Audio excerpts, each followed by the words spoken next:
Motion carries. Thank you. And Shelley, could you do the roll call, please? Yes, sir. Dick Lay. Here. Harley Bezzard. Here. Bill England. Aye. Keith Dawson. Here. Jack Baker. Here. Joe Byrd. Sean Crittenden. Aye. Don Garvin. Aye. Becky Hargis. Wanda Hatfield. Rex Jordan. Here. Curtis Snell. Here. Denise Taylor. David Thornton. Aye. Victoria Vesquez. David Walkingstick. He's in the door. Brian Warner. Aye. We do have a quorum. Thank you. And Mr. Buzzard, yes, sir. Mr. Chair, I make a motion that we move item number 7, Indian child welfare, up to the top spot. Ms. Baker has some business that she needs to take care of, and I'll put that in the form of a motion. Second. All in favor, say aye. Aye. Nikki, come on down. There's not much new, but Angel Tree is in full swing, and so I brought Rachel Four with me, and she has a folder actually for each of you. Rachel, what all does that contain? Just some information about Angel Tree and the application dates and locations so that you all have them for your constituents.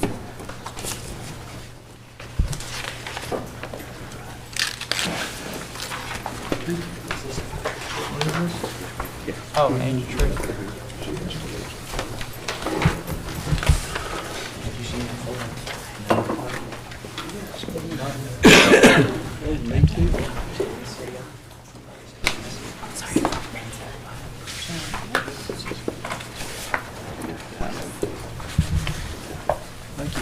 We do have an online process this year, so that's kind of exciting. Those that have access to online can put the application there. That way they don't have to get out, waste gas or travel. Yes, Rachel worked really hard on that. So that's what's awesome about having good employees. You get to take the credit, but you've got, of course, got to give credit where credit's due. So she did that. But we also will have the locations for people who don't have access to the internet or just are a little old-fashioned and want to show up and be there in person, so we have that too. Okay. Any questions? I have one. Yes, sir. Do we get any funding from state, From HHS, or any funding?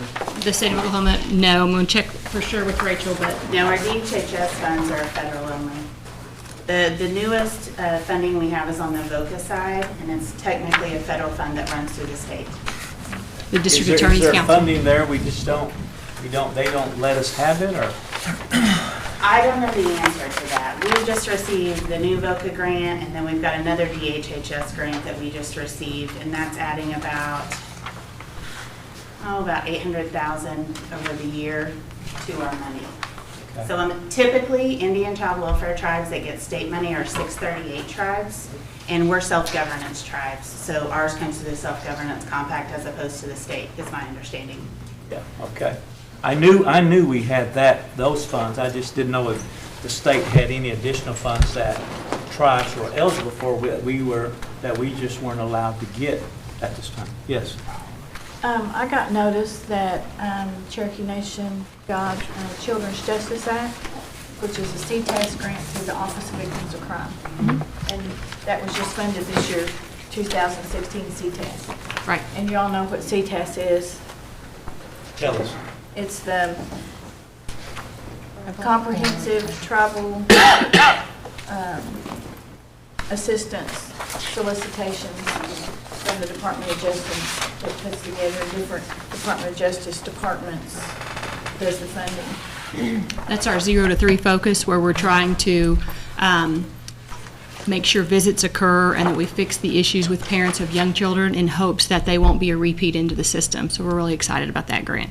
The other grant that we received is a 4 to 18 focus, where we'll have the contractors with the cultural interests of the kids and trying to build up their self-esteem while they're in our care. So 2 different focuses, 0 to 3 and 4 to 18. Those are the 2 grants we received this year. Thank you, Mr. Chair. You're welcome. Anyone else? Thank you. Appreciate Thank you. it. Good luck on Angel. Let's go back and ask for approval of minutes. Motion to approve? Second. All in favor, say aye. Aye. And now, Marcia. Your turn.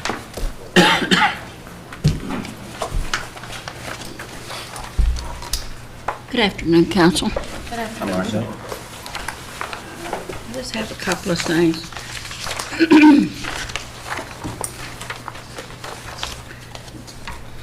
We were awarded a very small grant, but this is the first grant that has ever been awarded to a tribe. It's from First Nations, and it's going into food distribution so we can do diabetes and nutrition education programs. And it's just $20,000, but we're hoping this opens the door for First Nations for us and others to apply. There was only was Cherokee, Adair, and Delaware County. And the grant specified that where our lowest caseload was for people to pick vegetables and food, and those three areas were our lowest. We can't seem to get them to eat their veggies, and so that's why it was those three areas was targeted. So we'll be starting that real soon. Our Veterans Day celebration, I want to remind you that'll be November 10th. Question. Oh, I'm sorry. Marshall, now, what do you have in mind for those people to do what you're trying to get done? Well, we're in the plant, we just got it, Okay. so we're in the planning stage, but I'll keep you abreast of it, I'd certainly be interested in all of you. November 10th will be our Veterans Day celebration over at the Vet Center, and it'll be from 9 to 12. That's our annual deal that we do. For our Veterans Resource Fair that was just done, we had close to 200, and we were very pleased, and administration put that one on because we wanted to make sure that all of the veterans had the information needed through the Veterans Administration, so we really partnered with them, and they were very pleased how it turned out, and I'm sure we'll be doing another one over there. I only have one other thing, and Jerry Snell's retiring on October 28th after 43 years serving with the Cherokee Nation. And I want to invite each of you to come on October 26th from 3 to 5.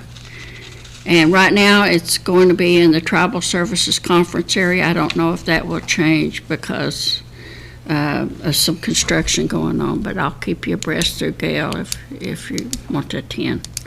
That's all I have. John, go ahead. Marcia, on the, where they Cherokee First, where they can work, I've had two people that I really told me high school graduation. One of them told me, High school. uh, The confusion may be, I'm just guessing, is is the one that says college, or have they been taking, the seniors and juniors, I believe now can take college credit while they're still in high school. Are they classified as, could it be that where the confusion is? well, the hard, good-working, good-looking Cherokee First that said it, said it included good. They're all wondering if it's them now.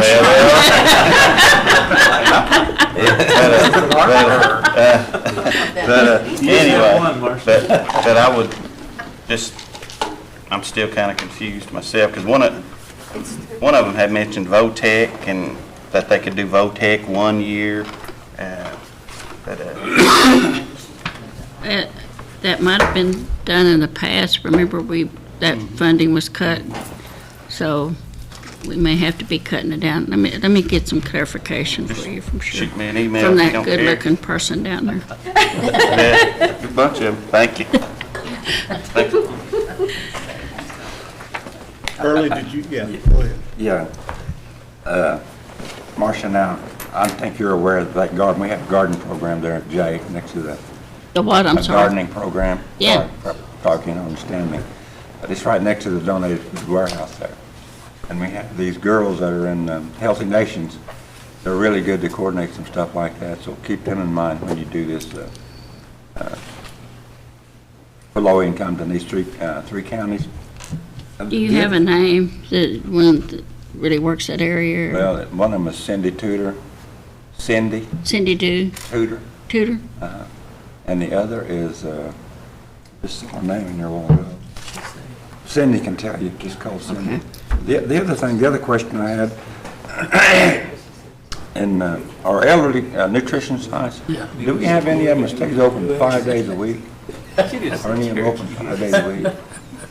Yes, but I can't tell you which I ones just they wondered are. if they were. I know the one in Spivey, they've had some problems, and some of the customers say they don't get enough to eat. But I know you've told me before that all of them serve the same. Heard a lot of complaints about that, have you? About them not getting enough to eat. But I'll check it out. Check it out and see. And I know these menus are probably coming down from federal, but I went down there and ate one day, and I don't think I got enough to eat, so check it out if you would. That's all. I just have a comment. Marcia, did you say there were 3 counties that wouldn't eat their vegetables? Because I just had Councilor Thornton throw away his chocolate candy bar here. Is that right? Say that again. We're going to get a chocolate candy bar, is that what you said? I said, would you rephrase that? On the grant that, Yeah. okay. It was awarded to First Nations, and we're going to be conducting diabetes and nutrition education in Adair, Cherokee, and Delaware County. Okay. All right. Thank you, Mr. Chair. You're welcome. Anyone else? Marcia, could you email me the menus for the senior nutrition sites? Are they all the same? Like, I'm asking the same question Harley just asked, I think. They're all No, the same? they have a set menu they have to go by. If you could, I'd like to see I'll do those that. about every month. Just send them to all of us so we can look at them, Okay. if they can. Thank you. Anyone else? Thank you.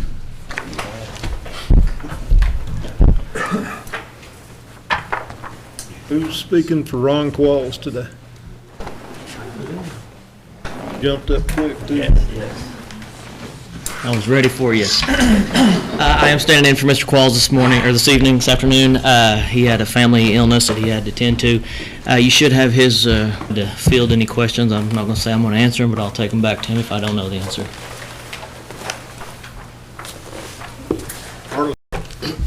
And I guess it's not a question, but I see his assistant sitting right there. And probably Gary might want to listen. But these stinking aerator systems that we put in for septic systems. I've had more calls about those systems going in. Now, Chris, and I know I used to do perks years ago when I was up there. Billy's told me the percolation stuff has changed through State Health Department. Yes. I remember we did perks, probably thousands of perks in lake houses back when I first started work here. And we never had problems with it because we'd go back and perk a site 3 times sometimes because we moved the perk holes around. Is that not the case now? Do you just do one set of holes and that's it, or? Well, we try to look at the site and try to work with the landowner to see where they, if there's any future building considerations or things like that. But, we certainly try to work with the landowner to accommodate where we can. It's just that the DEQ has changed the requirements now, and they're pretty stringent. Can you send me a copy of those regulations? I'd like to see them. I don't know if the other council members here are having the problems with those aerobic systems, what they're called. They've got, to understand them, you got to almost go to a class. And what it is a problem for our elders. That's who I get called elders all the time, call me, because they either don't understand the maintenance of those things or something, because the aeration systems, the aerobic systems is always a problem. I wonder if Billy ever meets with the state health department to, do we know other people? I'm sure other people have problems too. We actually have a meeting November 10th in Stillwater with DEQ and some folks with the Oklahoma State Extension Office. Okay. Well, I certainly would like for you to tell them that we need to do something different. I know we perked thousands of perks for percolations, and I don't know what percentage we had that went bad, but we went back and re-perked them. And I know they say it's supposed to perk when the weather is wet, which is true, you know, I understand that, but still, I get a lot of calls from mostly elders, because they either don't understand how to maintain them or they don't maintain them. I guess that's the case of it is. I'd appreciate it if you guys would bring that up in your meeting with the state health department. And see if there's some other way we can put in septic tanks and drain fields. Okay. Thank you, sir. Janice? I have not received a satisfactory resolution to the bus issue that we've been working on since Thursday. Yes. I don't understand the arrangement that we have with Pelican. The driver told the riders that Cherokee Nation would not approve for him to get a CDL. And if that is simply an arrangement that we have with Pelican, are we the ones that would approve that or not? But I've had no response whatsoever on that, and I would like something done about it, and I would like to know what's going on with that. We'll definitely get you a response. We haven't received a response either. We've inquired with Pelican. But to answer your question on the CDL, we have nothing to do with that. No. They are their employees, and if they want to provide a CDL, then that's entirely up to the agency. We don't okay that one way or the other. Well, that's kind of what I thought, Yeah. but why the driver would say Cherokee Nation hasn't approved it, put it off on us, beyond me. I wouldn't know the answer to that either. But we'll definitely get you an answer on the why they're doing what they're doing. Okay, So, sounds good. okay. Thank you. All right. That's all I have. Councilor Walking Stick? Did you guys just receive a transportation grant here recently? We did, and I was Okay. going to get into that during my report, but Okay. Mr. Chair, it's your pleasure. Well, Yes. I just have, was there anything, like was there a tribal bus or anything inside that grant? Purchase of 6 vehicles, yes. Okay, what about like a tribal bus? No, I don't know what you're referring to by bus, but Well, like a lot of tribes have their own, Charter bus? like a charter bus. no, sir, no, nothing like that in this grant, no. Actually, vans. Sequoia gets used a lot for charter buses and our own bus, or charter bus, or when they go to Cherokee, North Carolina, or the choir, and I think it'd be put to good use. And the key word there is charter. With the Federal Transit Administration dollars, you cannot use those buses for charter purposes. Okay. They've got to be open to the public. Gotcha. So Okay. if the word charter is kind of a bad word Gotcha. as far as those funds go. All right. But, we'll certainly keep our eyes open and see if anything comes up as far as any other agencies go. But as far as FTA goes, it's I understand. not going to happen. Yeah. And I have one more question for water on the forest residents down at Dry Creek. Yes, sir. If you would give me a status on that, they're, I don't know whose table that's waiting on. I don't know if it's Housing Authority, you guys, or if it's the county, but we all need to get together and we need to get an answer for this family. As counselor, and I will forward you the Okay, copy of thank you. that. John? Yeah, it has to be for you and what don't, man. I've been sitting here for a year and can I have this? Yes, you may. Can I have that? That's beside the point. But I want to echo what Councilor Buzzer said about the aerobic system. I get a lot of calls on those too. And I know you guys have the guidelines and stuff you got to go by, so it's not a stab at you, but I don't think I've had a good call about those. And also, Mr. Lynn, on the transportation, I think there was one case where we talked and you were doing all you could for me. But does your department, could it handle, some of these calls where an elder needs transported to certain hospital? Because at my community that we were trying to set something up with. And I think we were on the right path, but this particular guy passed away. So, but there's different calls that come in. Is that something at all, or does that fall under the charter thing like you were talking? No, that can be used, these buses can be used for that. As long as it's scheduled far enough in advance and there's a driver and a vehicle available. We are only responsible for up to our jurisdictional boundary. Beyond fare, up to the boundary though, it's going to be, I believe it's $1 or 50 cents each way. So, I mean, it's cheap up to that point, but we can't just, due to the grant limitations, we can't go outside of our boundaries and pay for that mileage. So, but it would be, as long as it's scheduled in time, I mean, and Two good things there. notice is given, it'd still be a very economical ride for someone. Thank you. Mhm. Thank you. I've got Buell Anglin, and then I've got Mr. Walkenstick. Okay, thank you. Thank you, Mr. Chair. Hey, Michael, on the, like Councilor Sean just said, will you be able to do that in any district? Yes. Jurisdictional Yes. boundary? You'll be able to take somebody to the health care, wherever it may be? Yes. If they need it. Yes. So we're not gonna get that, well, you guys live up there, we don't have anything up that way, you know? If they're in there, if Stops at Claremore or whatever. we cover all of the 14 counties now, so if they're within the jurisdiction, they live or reside within the jurisdiction, and they're wanting to go within the jurisdiction, now there's no question about it. Again, it's based on availability. I can't stress that enough. But if they have everything available and they can get the route or the ride lined out, then by all means, yes. I know there was an issue that County Commissioner up in Washington County called me about here this last week about getting rides to the Oshaleta Clinic.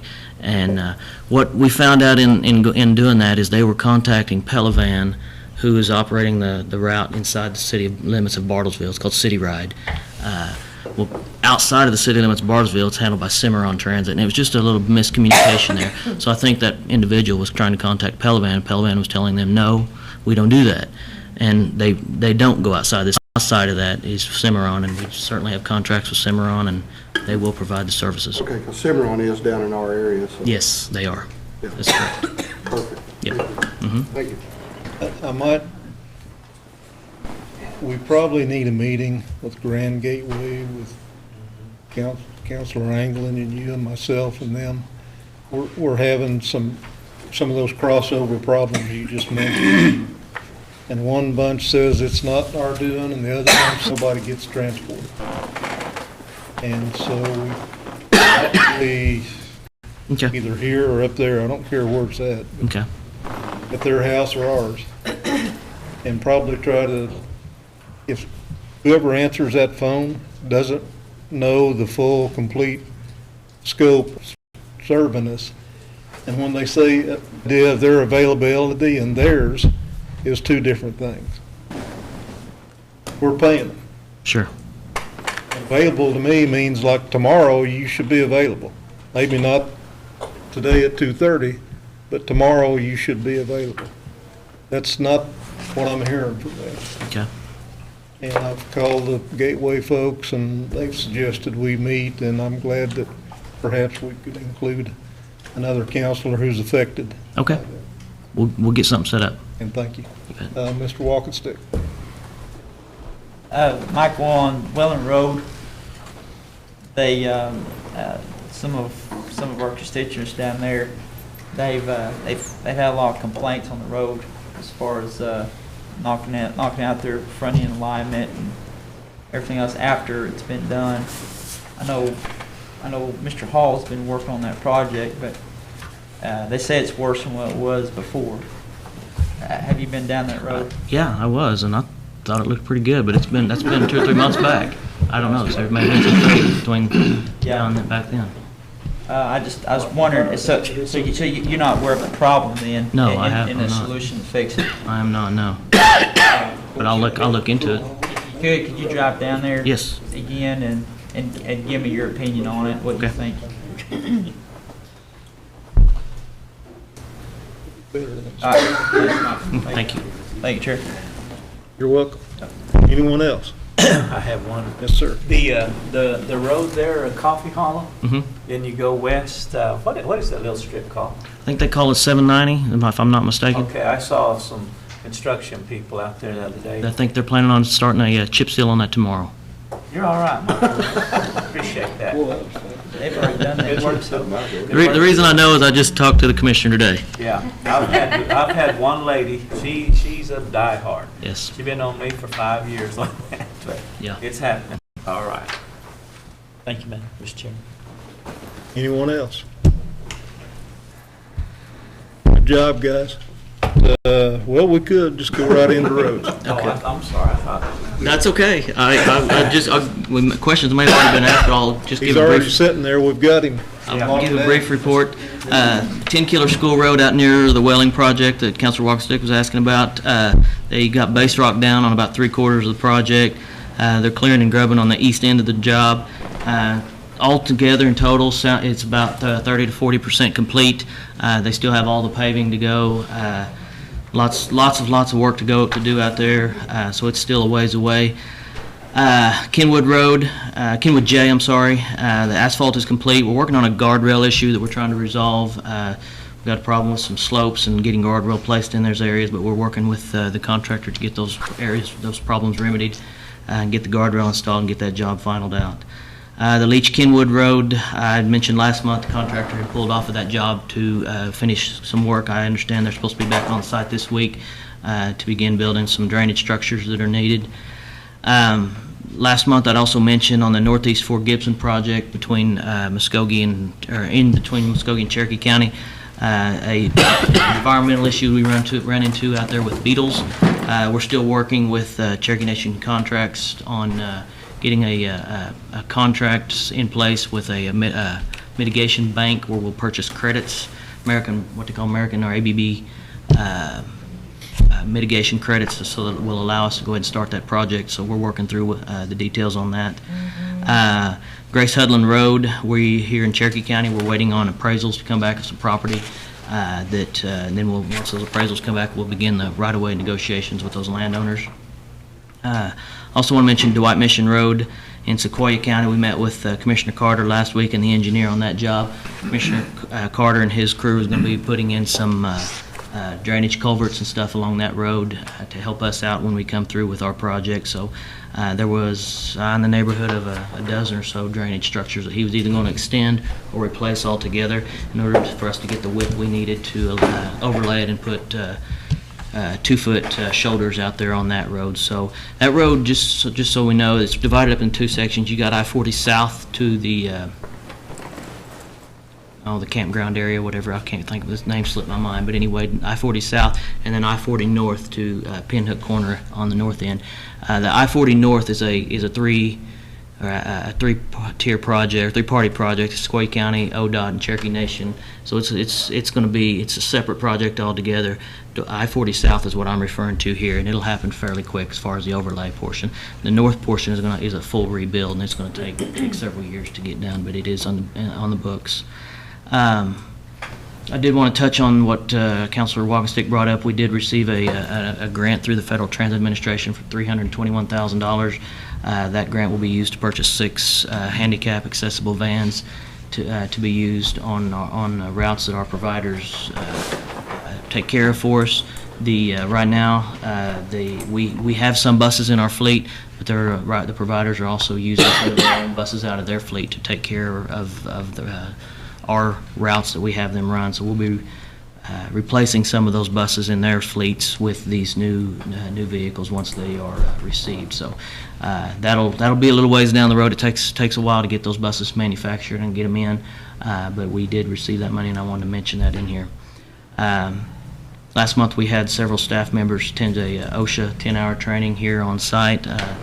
Good refresher course for everybody to it was geared towards road construction and being out on the roadside with traffic and vehicles and things like that. So it was a good reminder and refresher for how to keep them safe during the construction time.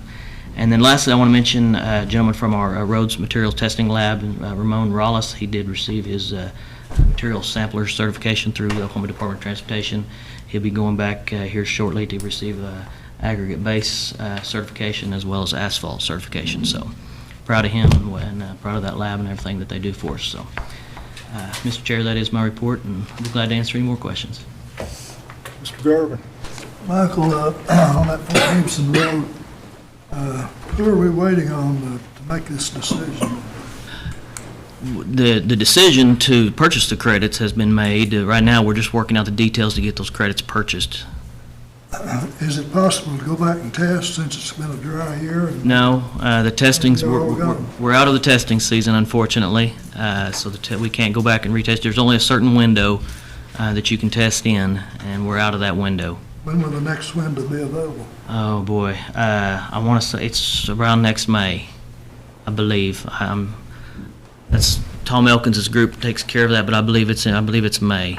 May to Then July August, and maybe. August when it gets real dry. Yeah, well, I think July and August are in there, but it's I don't know that dry conditions really have so much to do with it, but I wished it did. It should. It should. It might. I don't know. I'm not a beetle expert. Thank you, Mr. Chairman. Anyone else? Harley? Yes. And Michael, you answered one of the questions on Kenwood Road, the guardrail. I noticed those were still out. The other thing is on Chevron signs. I noticed on Kenwood Road, there were some Chevron signs up, and they were on curves that needed those signs, but there were some curves that really need the signs, they don't have them on there. I don't know if you remember back several years ago, we put Chevron signs on one of those sharp curves on Kenwood Road, and somebody ran over them with a four-wheel drive truck. Well, there's none of that there this time. I was wondering, was that, maybe it was overlooked, we didn't do it.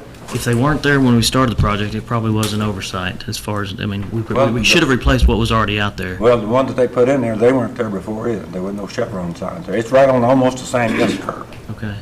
But my suggestion is that we look at each project and then look at each curve, the percentage of the curve, and that's where a Chevron sign goes. If it meets the degreed curve, then that's where a Chevron sign needs to go. I'm a firm believer, and I think you are, I'm a firm believer in those Chevron signs.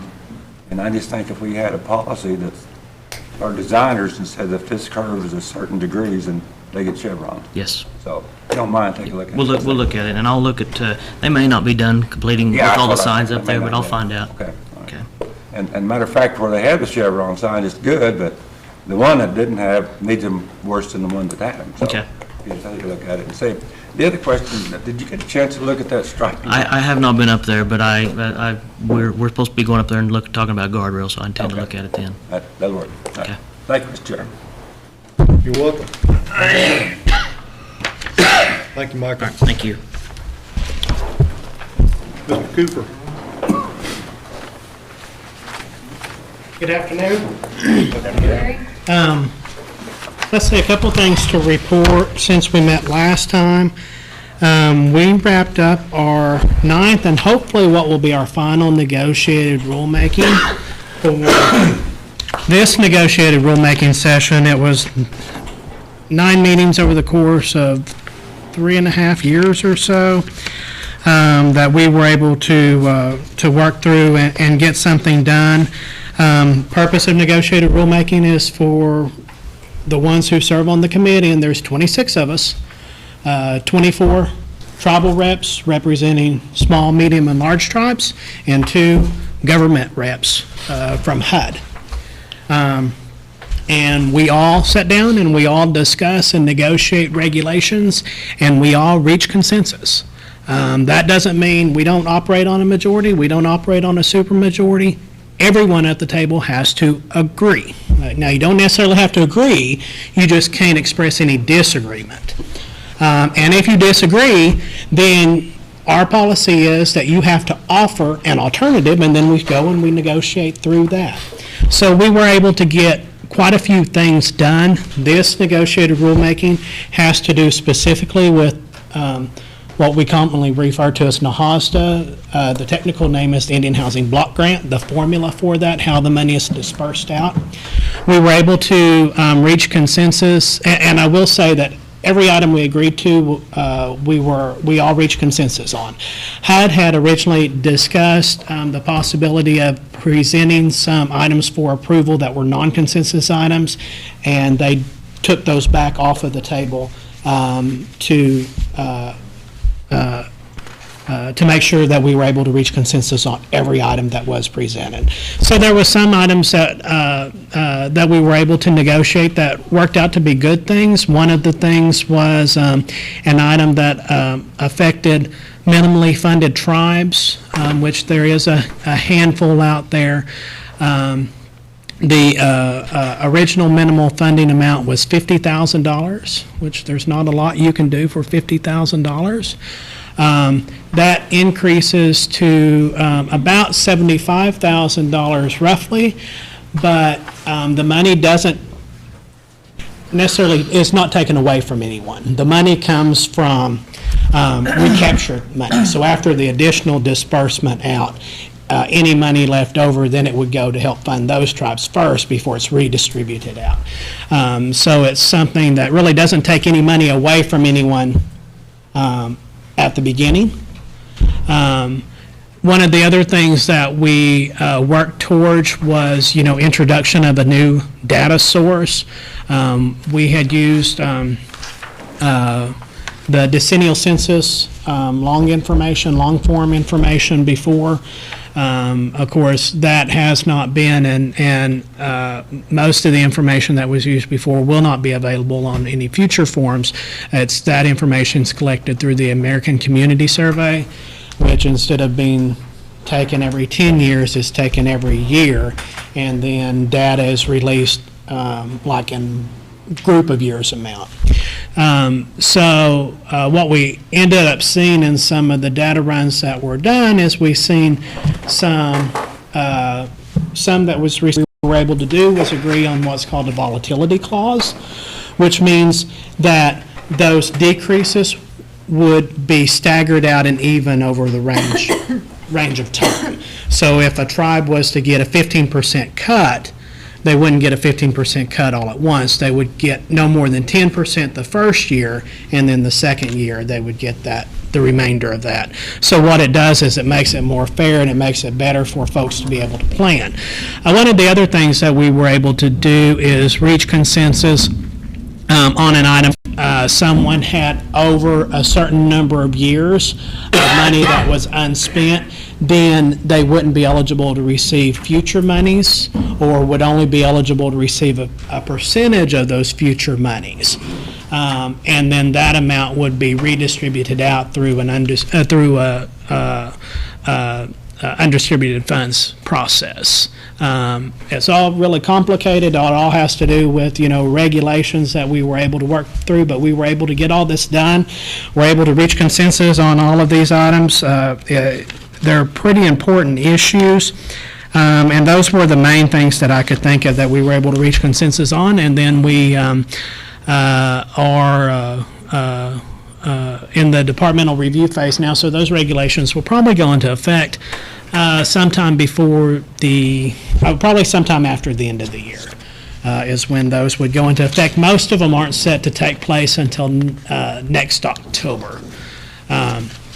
Because there was certain things like the unexpended funds that had to, we had agreed before we instituted the unexpended funds that the tribe that was going to mainly be affected by the undistributed funds regulation had time to correct the issue, the unresolved issue. So I think that we were able to, and they had a seat at the table, so everyone was in agreement to that. That is one of the main things that I wanted to bring up. Also, for the folks over in Adair County, I served on a HUD put together, and it was kind of short notice this time. They had done it before, but this was the first time. I think that they'd really done it on this scale. A few weeks ago, they hosted a National Native Youth Summit, and there was 120 kids that participated in this, and it was all from all these kids were from Indian country. And I will say, and you all should be very proud, there was a group from Adair County Boys and Girls Club. 2 of the students were from Marietta, 2 of the students were from Stillwell. So it was a 4-person group. They did an outstanding job. I had the honor to serve on a panel discussion. I felt a little bit out of place because there was a deputy secretary, a young actor who stars in the new movie The Magnificent Seven, a lady from Goldman Sachs who used to be a women's basketball coach, chief counsel for the majority on Senate Committee on Indian Affairs, and then the lady who serves as the national director for the Boys and Girls Club, and then me on this panel. And I was like, okay, I think there's something wrong with this picture. But no, the kids were really great. A lot of them, it was their first time away from home. First time in a big city. It happened to work out that it took place during several other things that was happening. So they was like, we want you to serve on this panel. I'm like, I don't think you do. And they said, no, we do.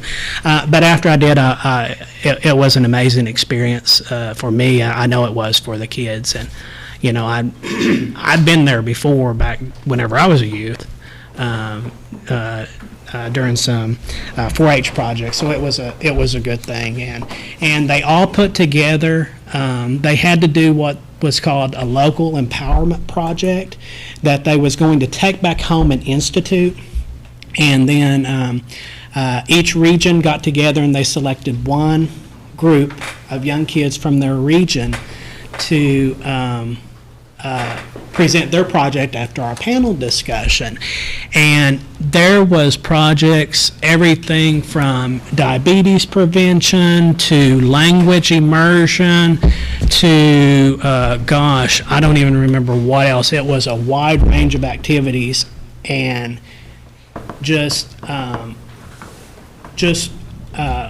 these kids and what they had put together, and they had put a lot of effort into these projects, and they were ready to go home and put them in place. So that was a good thing. Other than that, I think that is probably all that I have to report, unless anyone has some questions. We dipped into 50 of the rehabs, is that right? 50 applications? We are in the process of updating 50 families, still have not returned all of their paperwork to us, and we are working with them. Next 50. Now, that is hard to say. I wouldn't be able to even, the only reason we were able to do 50 this time is because we had received some additional money through ICDBG, Indian Community Development Block Grant, last year. That came through, and that was specifically for rehab. So there's 40 that's funded through that grant, and then 10 that will be funded through the NAHASDA program right now. And then once, you know, I really couldn't say anything beyond when we could pull some more, because first thing we got to do is get those families to get their information turned into us so we can either approve them or deny them.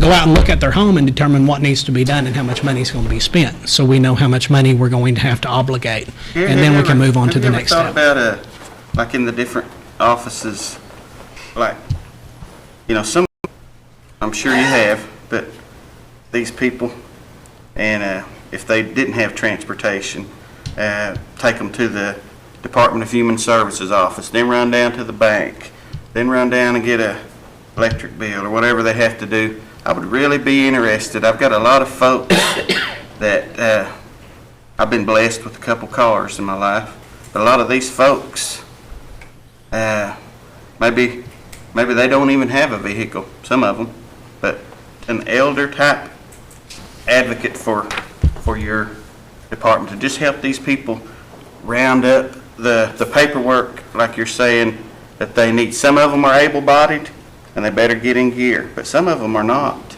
And is anybody interested in something like that, or is that? We do to a certain extent. I mean, we go out and we have folks who will go out and help them. Yeah, he's here. we'll help them sit down at the table with them if they need it, fill out the application and fill out the paperwork. If they can't go down to someplace like DHS, they don't need to. If they can't go to someplace like the bank or something like that, there's some releases they can sign that we can send to the bank or we can send to DHS and get back. The only reason we ask them if they're able to go to, for instance, because one, we are required to, is if we send it to them, the end of the month before we get it how back. that works. And Yeah, so all the folks that I've dealt with I've never had one of them say, they told me I didn't have to do that. All of them, one particular sticks out in my mind, didn't have a car, walked wherever he went. So that would be nice to know if there's some things they don't need. Yeah, and because that's a big now, load on them. But I would still love to have someone, just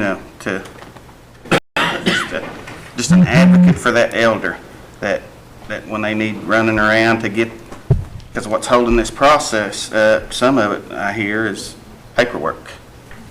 that's always a big, eliminate as much of the paperwork that we can, but there are, Is there any money for something like I was talking? off the top of my head, I can't think of anything, but I can certainly do some check. You're talking about more along the lines of a family advocate and things along that. We would have to look at something other than like a direct housing program, because whenever we're talking about a direct housing program, it means that we have been able to determine that they're eligible to receive services, and at that point in time is when we can start using money to help them. Some checking. I don't know that I could honestly answer that right now, this second. That'd sure be interesting. Like you said, this lady we're dealing with on the windows, there's some extenuating circumstances, and you can help them to a point, and but it'd be nice for her to have a little help kind of doing some things like that. But I appreciate you looking at it. Yeah, now, for instance, on that one, for sure, I don't know that there's something that I could do there, because I think wasn't there a lot of information that had to go to someone outside of our area? Well, I went family members? I went and got that one, but I'm talking about all of the, going to the county courthouse, county clerk's office, and but in the meantime, whatever paperwork we're waiting on. She called me yesterday. There's spiders coming in the broke windows, and that's not your fault. That's not my fault. Not really her fault. It would be nice to speed the process up if we could. Yeah, and as soon as we can get that information, we can determine that she's eligible, we can certainly get out there and fix her up. Thank you. And Chief and I were just talking, I think Marcia has some family or elder advocates who do a little bit of that kind of, but I don't know if she can send them over to do them for Gary. Yeah, I don't know. I mean, that was the first thing I was thinking of, and I didn't want to put her on the spot, but I was certainly going to visit with her afterwards. I try not to put anyone on the spot. I'd make a comment. Yes, sir.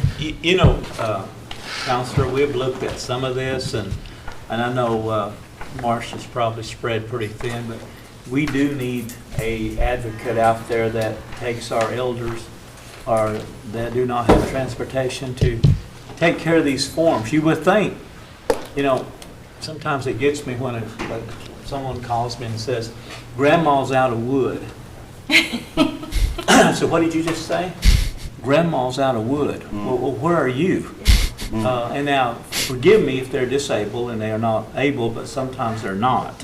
So we have tried some of these ideas, but doesn't mean we can't coordinate among the departments to see if we can't take care of each other on these requests that you're talking about, because it is needed. Because what it does, when somebody has an application to be filled out, if they're not able, it just backlogs and they're not able.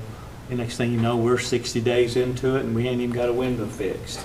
So, things like that. So, I don't know, we need to have our different departments come together and see if we can't consolidate some of these projects. So how can we help each other out here? And you guys probably already do. We do. I have staff, and I know several people have had this come up, and I can probably look at just about everyone here, and they've said, hey, this person needs help on this, and I don't think that they can come in. First thing we do, and it's usually within one business day, is we get them on the phone and say, hey, can we send someone out to help you fill out the paperwork? And sometimes it's, yeah, sometimes it's, well, I'll come in and do it, or, well, yeah, can you come out tomorrow, or can you come out next week? And we will. We make arrangements to come. Pretty good staff, bilingual staff, that I use. Most of their time may be sitting down and visiting with them, but it's also, doing the paperwork. But especially with our elders, we certainly try to do Kept that. looking at Marcia, I was hoping she was gonna bail you out, she just waved me off. Yeah. Thank you, Gary, for that. He went on. We do have elder advocates that go out on a need basis, and they fill out the paperwork just as Gary And do a does. good job at it. Yes, and the problem is sometimes, not always, but sometimes that elder advocate is the only one in the office. So you have to make a choice. Do you go out when that person needs it, or do you try to schedule it on down? Because then you're going to leave people who need the services in that office. If you're talking about one Adair County or Delaware County, you're talking about you're going to have to spread it out. And if you want someone just to spend their time out in the community, and that's what I'm kind of hearing, then that's going to take funding. You're going to have to look at insurance. If we transport these people, can you do it in a GSA? And will their insurance cover it? There's all kinds of things. So it's easier to go out to their home and fill out the paperwork, So all of these things have been looked at, and I know myself, I've gone to Social Security hearings for people. And because I work with that client so much, I know a little bit more about it, and they may be, the one I'm thinking of, he had a first grade education, so he couldn't communicate real well, so I was his voice, and I'm not bragging on me, but we do it all the time. And we're out there. Just sometimes it might take us a day to get out there to them. Yeah. And I know Gary has offered to go out on his part, but. Well, I appreciate what you're doing, and I wasn't trying to, because we're not even clear if you can send anybody to do houses, so I was just wanting to look at insurance that covers something like that. And, but, yeah, I just appreciate you looking at that, and for no other reason like you all try to do daily, and we do, it's just for no other reason, kind of make it a little bit easier on some of those folks. So, thank you. Thank you, Marcia. Sorry, No, you're fine. If that was Diane, she'd already ran over us with the bus and back over us. No. I'm joking. Diane knows I joke with her a lot. Harley Buzzard, did you have your hand? Yeah. Yes, I don't know. Some of the council members might remember. I think David Thornton had a guy worked in his area. It was really good. And that was what, 4 or 5 years ago, David, that we had people that actually did that work? It's been a little longer than that. And they was one person from each district that actually went out and specifically did that type of work. I don't think we have them anymore. Person that worked up in my area was Juanita Bark. She still works for us. But we used to have that program set up. But anyway, I just want to let you know that it has been done. But I got a question for you, Gary. Yeah. Is the homes in West Siloam Springs, when are they going to start being occupied? I have had more calls about that. Whenever we actually take possession of them. And we have, So do I need to call C&E or something? we're in the process of working on that now. I don't know. What's the holdup? Now, that, I can't answer that because I don't know. I know that, that was one that they had to run the first contractor off and bring another contractor in. And I know that either they are close to, that if they're not done, they're close to being done, because we're in the process right now of finalizing that project. But I have not been given a date certain, so I can't give you a date certain. Out of CNA as to when. Yeah, I know that we're getting close. When they were releasing to you. Yeah. Is the contract, or the work done? I haven't been over. Now that, I honestly do not I'll take know. another day or two. Okay. All right, well, Because I'll- we take care of the occupying Right, part, not the construction on those specific ones. I'll get hold of CNA. Yeah. Who's the contact that I call CNA, other than Slade? I can go back and check. Let me know, and I'll be glad to come. Well, now, I don't mind calling and checking on them to see if they can give me a date. But I do know that that there are a couple of projects that we are working on the actual physical closing date so we can sign the paperwork and take possession. But I have not gotten a date certain on West Siloam. I do have a date on Roland, but not on West Siloam yet.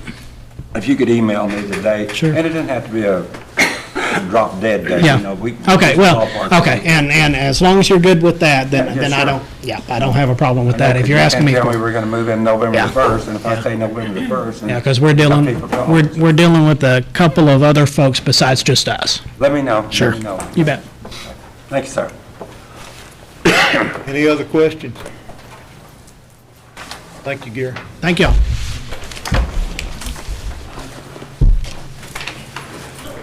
Dan tonight, she was hot. Good afternoon. Uh-huh. You have a copy of my report, and I'm happy to answer any questions that you might have about it. I do just want to bring up, this isn't in the housing report, but the NORA Summit is next week on Tuesday at Northeastern State University. We have about 300 people from Northeastern Oklahoma attending, so if you want to go and you haven't registered yet, you still have time. I tell Gail. I will.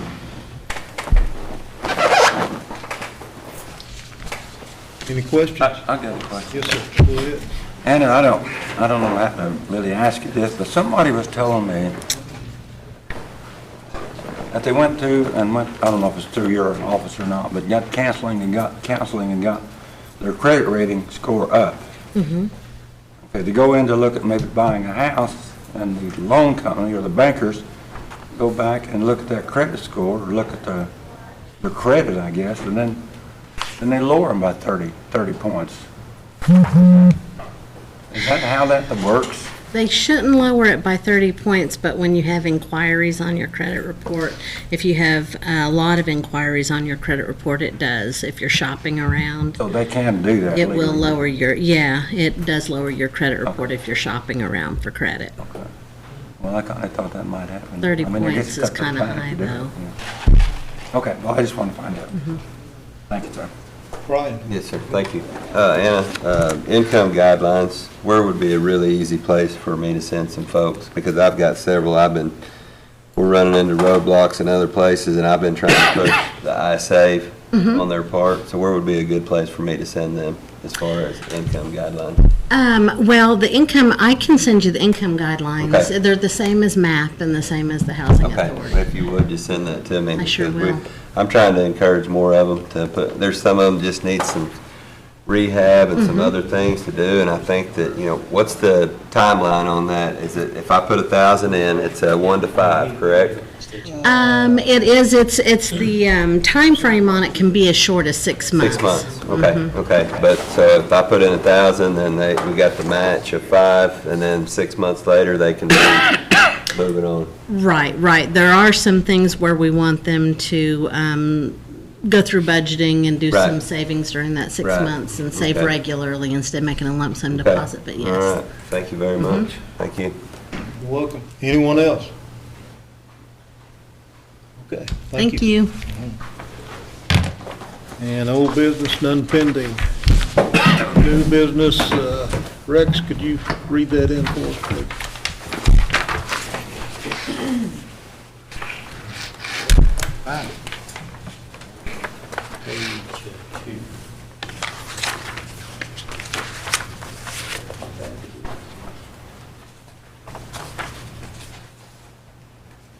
Behind tab 1. Where's that? It's a resolution authorizing participation and nationwide elder needs assessment. Put that in form of motion. Yes. Second. Good job, Brad. And this, That's his motion. Yes. okay. You're good. Marcia, do you want to say anything about this before we vote on it?